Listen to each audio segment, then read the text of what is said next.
In this first section of the course, you will get an overview of the different types of mood disorders and how you can have a positive impact in diminishing the effects of this on the families you serve. You are encouraged to further explore this topic, as there is always new and changing information. You will be given resources and handouts to help you get started.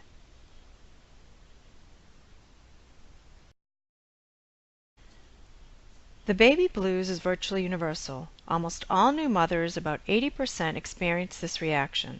It comes with crying jags, sleeplessness, and feeling overwhelmed and uncertain about caring for a newborn. This is normal, and in most instances will be short-lived and not severe. If the baby blues last more than 2 weeks, this is a cause for concern. If the new mother is getting adequate rest and nutrition by this time, she should be feeling less overwhelmed and developing some kind of routine. I say routine because schedule and baby do not belong in the same sentence.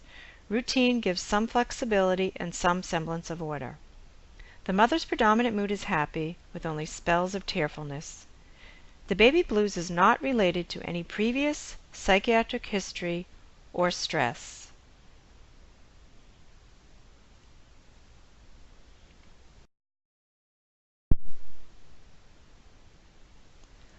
Are you dealing with the happy mom? The obsessive mom? The unsure mom? Or the overwhelmed mom? Perhaps she is a combination. What about baby? Is he happy? Sensitive or high need? Or is he sleepy?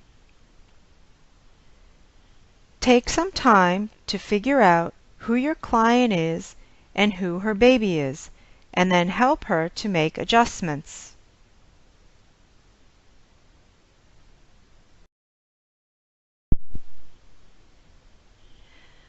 Please take a few minutes to listen to this quote from Brooke Shields. I started to experience a sick sensation in my stomach. It was as if a vice were tightening around my chest. Instead of the nervous anxiety that often accompanies panic, a feeling of devastation overcame me. I hardly moved. Sitting on my bed, I let out a deep, slow, guttural wail. I wasn't simply emotional or weepy, like I had been told I might be. This was something quite different. This was sadness of a shockingly different magnitude. It felt as if it would never go away. Now try to imagine what this must have been like. Perhaps you had similar feelings when you gave birth. This is not the baby blues. Many women feel isolated and guilty and try to hide their thoughts and feelings from others. Let's talk about risk factors and some of the various mood disorders and how they present themselves.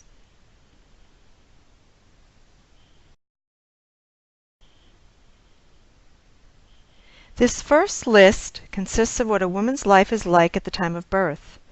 What is going on in her personal life, relationships, career, and the birth experience itself. Each woman is unique in her set of circumstances as well as her own personality and lifestyle. A difficult or traumatic birth. There are some very real consequences to a birth with a lot of intervention, poking, cutting, prodding, drugs. A woman can feel violated and out of control, and this could lead to post-traumatic stress disorder, which we'll talk about later. Financial problems.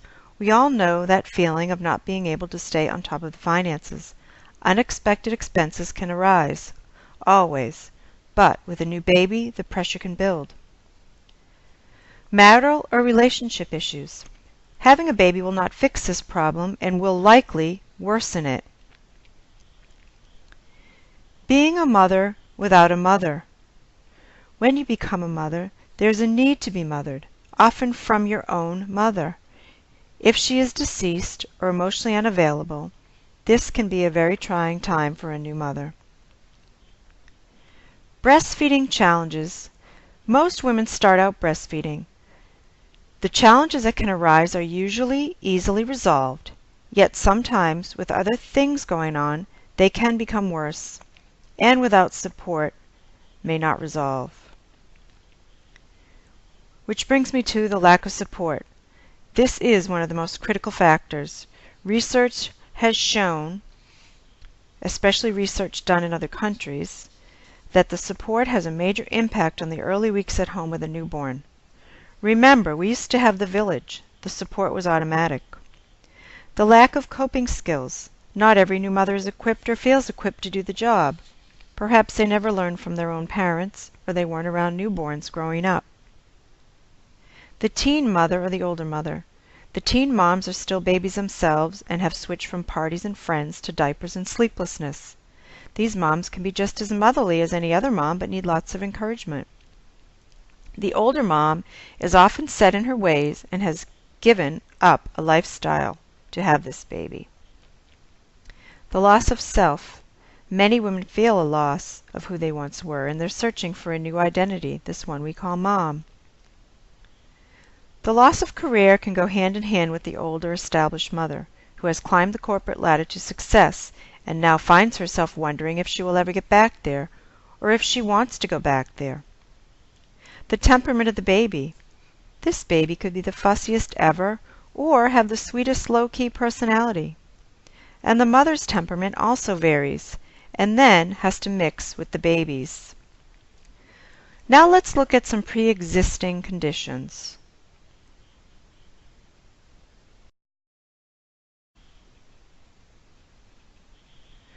Women who have any of the following: previous history of postpartum mood disorder, previous history of mental illness, family history of mental illness, family history of substance abuse, fertility issues, miscarriage or other loss, are more susceptible to getting some type of mood disorder. These risk factors are not a guarantee that someone will get a mood disorder, but if any of these apply to a new mother, and she has other circumstances adding to her stress, this makes her even more at risk. Let's take a look at a hypothetical situation.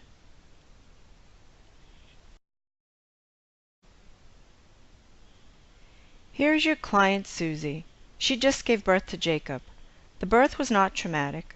Susie seems satisfied with her experience. Her confidence is not quite there yet.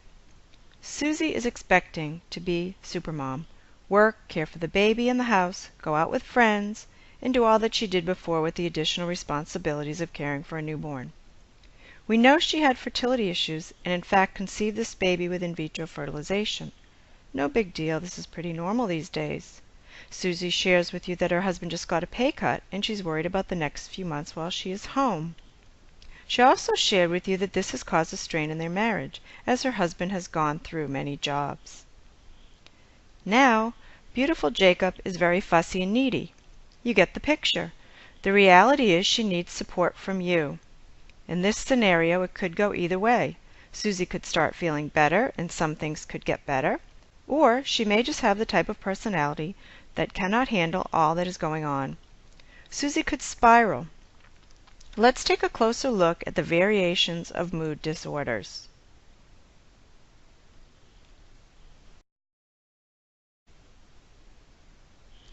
Depression is the term we use most often when describing a postpartum emotional reaction, yet depression can take the form of anxiety or panic or be in some combination. Sleep disturbances and appetite changes are common among all three types of depression. Panic comes with episodes of extreme anxiety. Depression can be coupled with bouts of anxiety. Someone with anxiety can also be depressed. So while they are separately categorized, each with their own symptoms, there is some overlap. It is not your job to diagnose, but to observe, notice, listen, and know your scope. You can deal with sleep and appetite by encouraging good habits and guiding the mother with getting to know her baby. While you take care of the mother's needs, she can focus on the baby. While you may or may not be aware of your client's history, it is likely that you will learn about her as the days go by. If you do notice that she seems extremely anxious or sad, have a conversation. Listening to her is one of the best things you can do.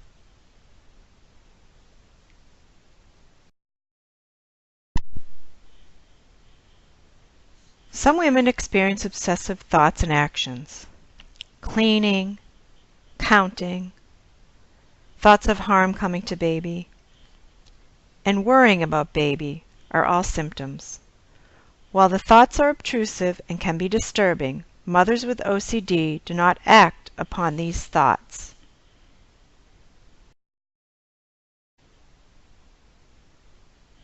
With psychosis, delusions and paranoia can lead to acting on those thoughts of harming baby. Although rare, this form of mental illness is devastating and can be deadly. Many women have killed their babies. A good majority of these women have a history of bipolar disorder and/or psychotic episodes, or a family history of either of those or both.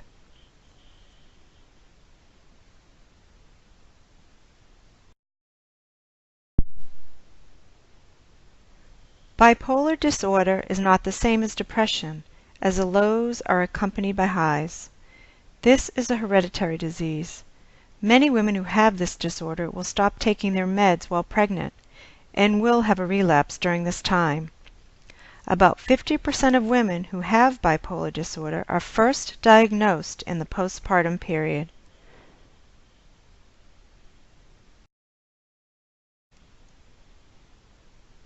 Post-traumatic stress disorder, or PTSD, has long been associated with veterans coming home from war, or with someone who witnessed death or some other horrific tragedy, either as a child or an adult. More recently, there has been a lot of research on how birth trauma can lead to PTSD. Birth in the U.S. is primarily managed and controlled by someone other than the woman herself. It is oftentimes filled with interventions and can cause physical and emotional scarring. Women with PTSD after birth are reliving the birth over and over again and can feel numb and isolated. You will have a chance to explore birth later in the course and learn how you can help your clients process their experience.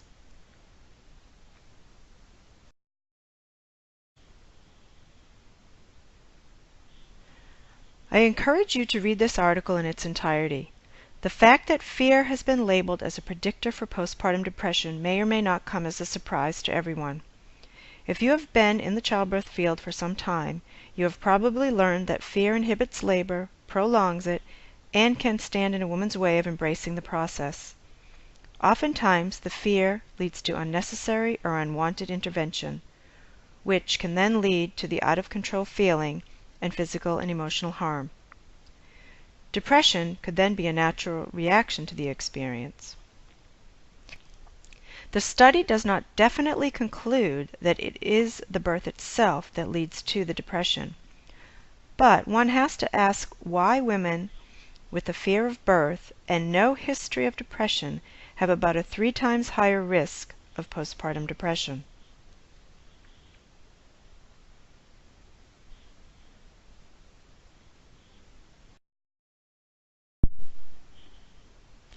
Although our focus in this section is on emotional reactions after childbirth, we can't ignore the physical reactions. 1, 2, or 3, or all of these could be presenting at the same time there is a mild to severe emotional reaction. Sleep deprivation, breast discomfort, incision pain, leg swelling, back pain and other muscle aches, uterine afterpains, and hemorrhoids. We know that stress can create physical symptoms as well as emotional symptoms, and the body can affect the mind, and vice versa.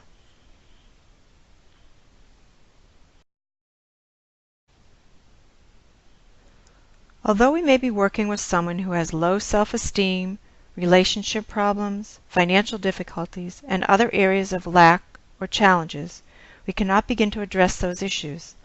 If we focus on the mother's needs of nutrition and sleep primarily, we can address questions about newborn care and behavior, breastfeeding, and assist in establishing routine.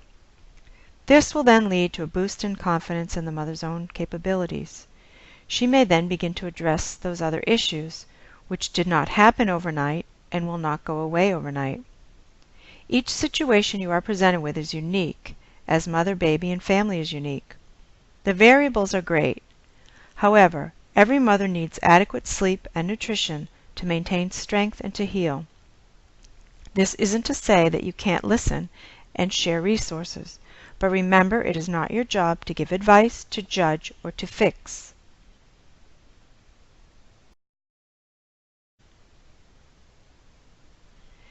These are some tools that can all be found at the Postpartum Stress Center's website. It is up to you to investigate these and find what might work for you in your practice. These tools should not be used for diagnostics, but may be used to give you a sense of where your client is at with her emotions. These cannot replace honest and open dialogue between you and your client. This is the most essential tool you have in your toolbox. You will have a list of all resources in your handout, so don't worry about copying all of these down right now.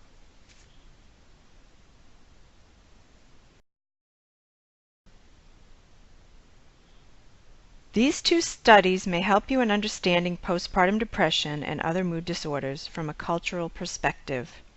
While this does exist in other cultures, it is not always treated the same way as we treat it in our Western world. How you view something leads to how you treat it. Again, support for the mother and family is what can make the difference no matter how the disorder is treated.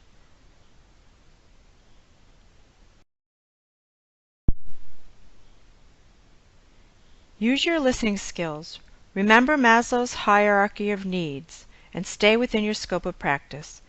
Gather your local resources and use them when needed. Birth can be a most joyous experience or a traumatic one, or anywhere in between. The range of emotions a woman feels after her birth experience can vary just as the personalities, lifestyles, and circumstances vary. You don't always know who you are working with, yet as your time together increases and you remain aware, you will recognize when your client isn't adjusting well to life with a newborn. You will know if she is experiencing something other than the baby blues.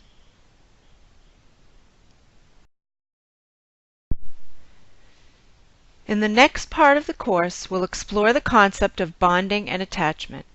You will understand that this is where your presence, wisdom, and role modeling can have the most impact in the life of a newborn baby. Your facilitation of this process, prenatally and after birth, can dramatically alter the course for a new life and can positively affect the development of a new family.